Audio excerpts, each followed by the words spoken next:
মদনপুর নামক একটি গ্রাম যা ছিল খুবই সুন্দর। গ্রামে একটি জমিদার ছিল। জমিদারের ছেলে কুণাল এবং কুণালের বন্ধু সুশান্ত, তারা একই সঙ্গে পড়াশোনা করত। গ্রামের দুটি ছোট ছোট ছেলে মেয়েও ছিল, রিক এবং রিয়া। এই গ্রামে আরও অনেক সদস্য আছে যারা সকলেই খুব ভালো। একদিন হঠাৎ ঝড় জল বৃষ্টি শুরু হয়। সেই বৃষ্টিতে নদীতে একটা ইচ্ছাধারী ডাইনি ভেসে আসে। ডাইনি গ্রামের জঙ্গলের দিকে চলে যায়।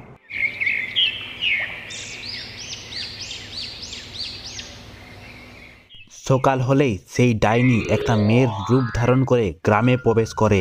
ডাইনি গ্রামটিকে ভালো করে ঘুরতে থাকে। তখনই গ্রামের একজন মহিলা বলে, আচ্ছা, আপনি কে? আপনার নাম কি? আমার নাম রুহি। আপনাকে তো আগে কোনদিনও এই গ্রামে দেখিনি। আমরা এই গ্রামে নতুন এসেছি, জঙ্গলের ওইদিকেই আমাদের বাড়ি। এই বলেই ডাইনি ওখান থেকে বেরিয়ে যায়। ডাইনি বসে বসে রাত্রের জন্য অপেক্ষা করে, কারণ রাত্রেই ডাইনি তার আসল কাজ শুরু করবে। রাত হলেই ডাইনি ছদ্মবেশ ধারণ করে গ্রামে চলে যায়। আর গ্রামে গিয়ে ডাইনি বলে, বাঁচাও বাঁচাও, আরে কেউ কি আছেন? কেউ তো আমাকে বাঁচাও। বাঁচাও বাঁচাও, আরে কেউ কি আছেন? কেউ তো আমাকে বাঁচাও। আরে কে বাইরে বাঁচাও বাঁচাও বলছে? গ্রামের কার কি হলো?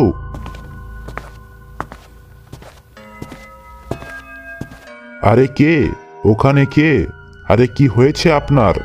তখনই ডাইনি তার আসল রূপে আসে আর তাকে জাদু করে অজ্ঞান করে দেয় আর তাকে তার সঙ্গেই নিয়ে চলে যায়।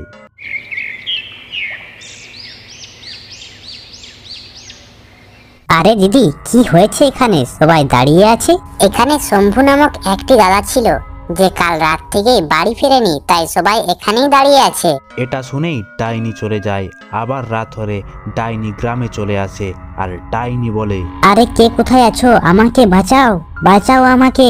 আরে কে কোথায় আছো? আমাকে বাঁচাও, বাঁচাও আমাকে।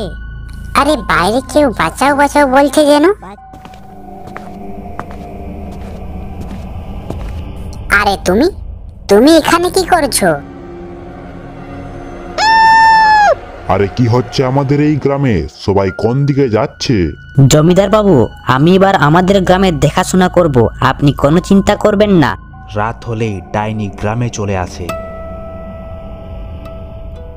বাঁচাও বাঁচাও, কেউ তো আমাকে বাঁচাও। বাঁচাও বাঁচাও, কেউ তো আমাকে বাঁচাও।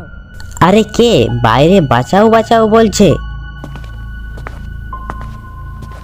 সুশান্ত বাড়ির বাইরে বেরিয়ে আসে। সুশান্ত ডাইনিকে দেখে বলে, কি হয়েছে আপনার? আপনি এরকম ভাবে চেঁচাচ্ছেন কেন? তখন ডাইনি তার আসল রূপে চলে আসে আর সুশান্তকেও তার সঙ্গে নিয়ে চলে যায়। এই সব কিছুই রিক এবং রিয়া দেখে নেয়। রিক এবং রিয়া সবকিছুই জমিদারকে বলে। জমিদার গ্রামে ঘোষণা করে রাত্রেবেলায় যেমন বাড়ির বাইরে কেউ না বেরোয়। এবার ডাইনি একটি সুন্দরী মেয়ের রূপ ধারণ করে জমিদার বাবুর বাড়িতে চলে আসে আর বলে, কুণাল, কুণাল তুমি কোথায়? কুণাল তুমি আমাকে বাঁচাও, আমাকে যে এরা মেরে দিবে। কুণাল, কুণাল তুমি কোথায়? কুণাল তুমি আমাকে বাঁচাও, আমাকে যে এরা মেরে দিবে। আরে কে বাইরে? বাইরে কেউ যেন আমাকে ডাকছে। আরে সুন্দরী, কে তুমি? কি হয়েছে তোমার? ডাইনি তখন তার আসল রূপ ধারণ করে আর কুণালকেও বন্দি করে নিয়ে চলে যায়। রিক এবং রিয়া সবকিছু লুকিয়ে লুকিয়ে দেখতে থাকে এবং ডাইনির পেছনে পেছনে যায়। ডাইনি কুণালকেও গ্রামবাসীদের সঙ্গে বন্দি করে দেয়। রিক এবং রিয়া এই সব কিছুই দেখে বাড়ি চলে আসে। কুণাল ডাইনিকে বলে, ডাইনি, আমরা তোর কি করেছি? আমাদের কেন আটকে রেখেছিস? বল ডাইনি বল। চুপ, একদম চুপ, বেশি কথা বলিস না। বেশি বকলে এখনই তোর ঘাড় মোটকে খাবো। তারপরের দিন ডাইনি আবার শিকারে বেরোয়। ডাইনি গ্রামে ঢুকতেই রিক এবং রিয়াকে দেখতে পায়। ডাইনি বলে, আরে বাহ, আজ তো দেখছি আমাকে বেশি খাটতে হবে না, এদের দুজনকেই ধরে নিয়ে চলে যাব। ডাইনি ওদের কাছে যায়। ডাইনি জাদু করে রিক আর রিয়াকে ধরতে যায়।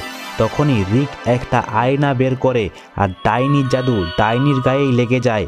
ডাইনি নিজেই অজ্ঞান হয়ে যায়। পরের দিন সকালে রিক আর রিয়া ডাইনিকে একটা গাছে বেঁধে রাখে। রিক আর রিয়া জমিদার মশাইকে সব কিছুই বলে।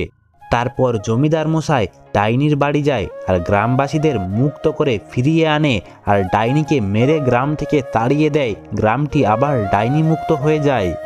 আমি আসবো, আমি আবার আসবো, আমি আমার প্রতিশোধ নিতে আবার আসবো।